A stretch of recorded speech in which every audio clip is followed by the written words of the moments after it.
शुरू से ही बता रहे हैं, ठीक है। मार्कंडेय ऋषि जी थे जिन्होंने यह माता नर्मदा का परिक्रमा उठाया था। उन्होंने जल हाथ में रख करके संकल्प लिया कि हे माते, दोनों टाइम आपकी घाट की आरती करूंगा, एक टाइम भोजन करूंगा, जहां संध्या हो जाएगी मैं वहां विश्राम करूंगा। ऐसा बोल करके उन्होंने पूरा परिक्रमा किया। 3 साल 3 महीना 13 दिन लगाए उन्होंने अपने परिक्रमा में, जगह जगह उनकी तपस्थली बनी। 3 साल 3 महीना 13 दिन। तभी मार्कंडेय ऋषि जी ने ऐसा कहा कि मैं मार्कंडेय ऋषि माता नर्मदा का परिक्रमा सबसे पहले कर चुका हूँ। जब उनको सबसे पहले करने का अहंकार हुआ तो मैया का नाम है नर्मदा, नर्मदे हर। नर का मतलब होता है एक मनुष्य, मत का मतलब उसका अहंकार, और हर का मतलब हरने वाली, नर के मद को हरने वाली। मार्कंडेय ऋषि जी का अहंकार टूटा, मार्कंडेय ऋषि जी खंडित हुए।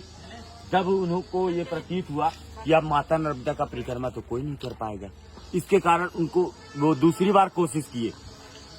जल लिया हाथ में और बोला, हे मैया, दोनों टाइम आपके घाट की आरती करूंगा, एक टाइम भोजन करूंगा, और जो मुझसे इतनी बड़ी भूल हुई, इतनी बड़ी गलती हुई, मेरा जो अहंकार था, उसके प्रायश्चित के लिए आपके दोनों तटों में हजारों नदी नालों का संगम है, मैं किसी भी नदी नालों को नहीं छोड़ूंगा। उन्होंने सभी का परिक्रमा किया, किसी नदी नालों को नहीं छोड़ा। 27 वर्ष लगे थे उनकी परिक्रमा में, 27 वर्ष। और मार्कंडेय ऋषि जी का यही कहना था कि जैसे हिमालय में जाते थे महिलाएं मोक्ष की प्राप्ति के लिए, ये नर्मदा परिक्रमा में ही एक मोक्ष है। 2 मिनट आ रहा हूँ बस। मोक्ष का मतलब होता है किसी जीव के जन्म और मरण के बंधन से छूट जाना, ये मोक्ष का अर्थ है। इसीलिए परिक्रमा करते हैं। बोलिए नर्मदे हर। एक मिनट सुनिएगा, ये मैया जो है अमरकंठ पे जन्म ली है, शिव के कंठ से उत्पन्न हुई थी। वो रेवा कुंड स्थान है, वहाँ से मैया गुप्त रोड यहाँ आती थी। कहाँ? माइकी बगीचा पे। पूरे 12 वर्ष तक बचपना बीता है यहाँ पर।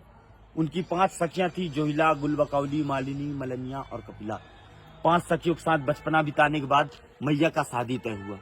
सोन जी महाराज, दंत कथा के अनुसार से ब्रह्मा जी के मानस पुत्र हैं सोन, और नर्मदा मैया शिव जी की पुत्री। सोन और नर्मदा ये दोनों का लग्न तय हुआ था। 24 किलोमीटर दूर जो माई का मंडप है, वहाँ मैया तैयार हो रही थी, वस्त्र श्रृंगार कर रही थी। तभी मैया ने अपनी सखी जोहिला को कहा कि तुम बाहर देख कर आओ, बारात आया कि नहीं आया। तो जोहिला ने कहा, माती मेरे वस्त्र गंदे हैं, इस वस्त्र में मैं बाहर नहीं जाना चाहती। तभी मैया ने अपने वस्त्र श्रृंगार जोहिला को दे दिया था। जोहिला उस वस्त्र श्रृंगार को पहनकर बाहर चली गई। जितने भी बाराती वाले थे सभी देखे, इतने सुंदर रूप, यही दुल्हन की रूप में लग रही है। उसे मंडप पर बैठाल दिया गया। जोहिला भी जानबूझ करके बैठ गई, और जो है छल कपट करते हुए वो बैठी। सोन जी महाराज जाने अनजाने में बैठ गए। दोनों की शादी लग्न करा दिया गया। मैया तभी से कुंवारी कन्या के नाम से मानी गई। माता जी का शादी लग्न नहीं हो सका। मैया एक कन्या से जलधारा के रूप में पंडित होने का भी निर्णय ले ली, और जब वो जलधारा बनती है तो अमरकंठ पे माता जी का मस्तक है, नाभि कुंड पे, नेमावर पे नाभि कुंड है, और चरण समुद्र में है। इस नदी का परिक्रमा आप इसलिए एक ही नदी का परिक्रमा किया जाता है, नर्मदा नदी, जो कि गंगा, जमुना, सरस्वती माता आपकी सभी से सर्वश्रेष्ठ है। जैसे गंगा की स्नान मात्र से, जमुना के जल आचमन से, सरस्वती के जल छींटे से जो प्राप्ति मिलती है, माता जी को मात्र आंखों से देख लीजिए, दर्शन कर लीजिए, तो दर्शन से वो प्राप्ति मिल जाती है। बोलिए नर्मदे नर्मदे। आप, यही रास्ता है ना दादा? नर्मदे हर बाबा, नर्मदे हर।